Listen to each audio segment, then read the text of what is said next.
Who the hell is the main villain of Picard Season 3? Because it's not the Changelings. Welcome to Sidetrack, your sci-fi TV and movie channel.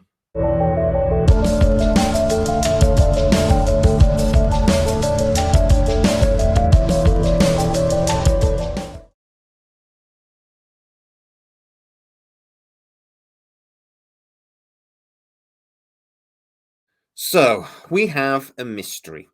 Jack Crusher has something wrong with him. His eyes keep going red, he keeps seeing a big red door, and then he seems to become the Terminator every time he does. Now, at the end of the last episode, they sort of said that that was because of the genetically mod thing in his brain that he got from his dad and that he's causing hallucinations.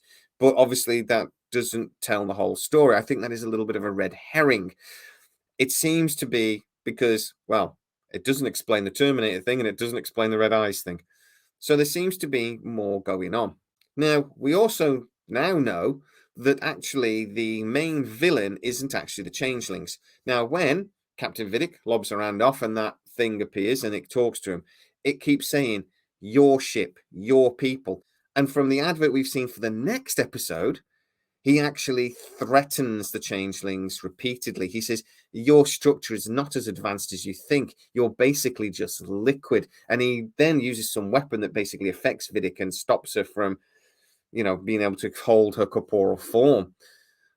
So there must be another villain, a boss villain, somebody that's actually powerful enough to not only give orders to this changeling sect, but also to threaten them.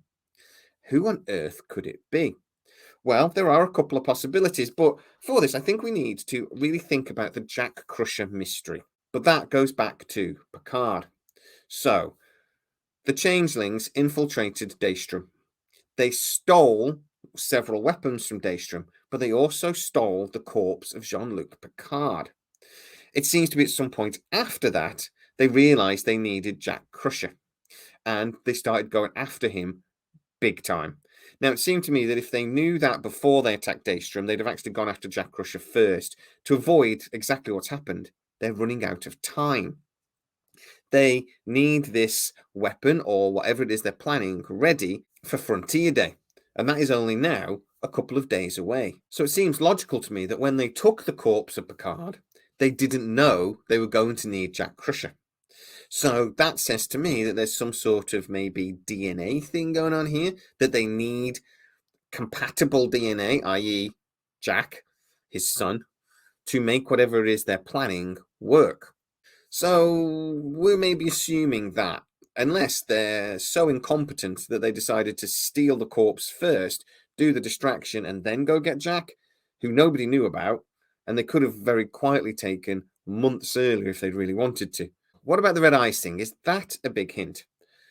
Well, the red eyes thing really just point to the Par Wraiths. Now, the Changelings obviously were in Deep Space Nine, so it would maybe make sense that the main villain is actually the Par Wraith, the villain that we saw at the end of the Dominion War, the enemy of the Prophets.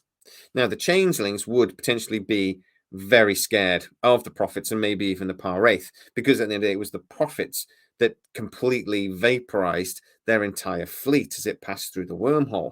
So that might explain why Vidic is so scared of this boss creature. Also, you have to remember that the Par-Wraiths are a non-corporeal form. They're an energy being. Normally seems like fire demons. Now, we believed that they were basically eliminated, but obviously enough time has gone by that this might be their plan. But were the Par-Wraiths really interested in defeating the Federation? They seem to be interested in defeating the Prophets. I'm not quite sure how we're going to explain that switch. It's possible that somehow Jack Crusher is actually being used by the Par-Wraith, like Gul Dukat did at the end of Deep Space Nine. I don't like that idea.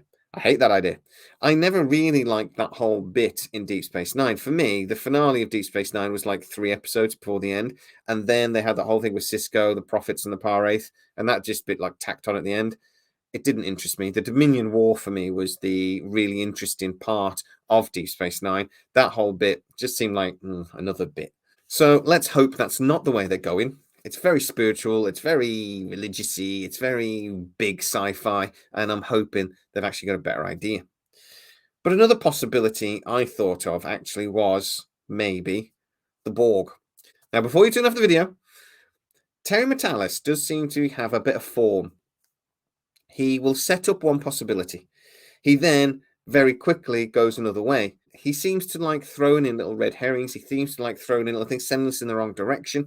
And then he comes back to maybe what he hinted at in the beginning. So when I say the Borg, I'm talking about how in the first couple of episodes, Wolf 359 was mentioned a lot.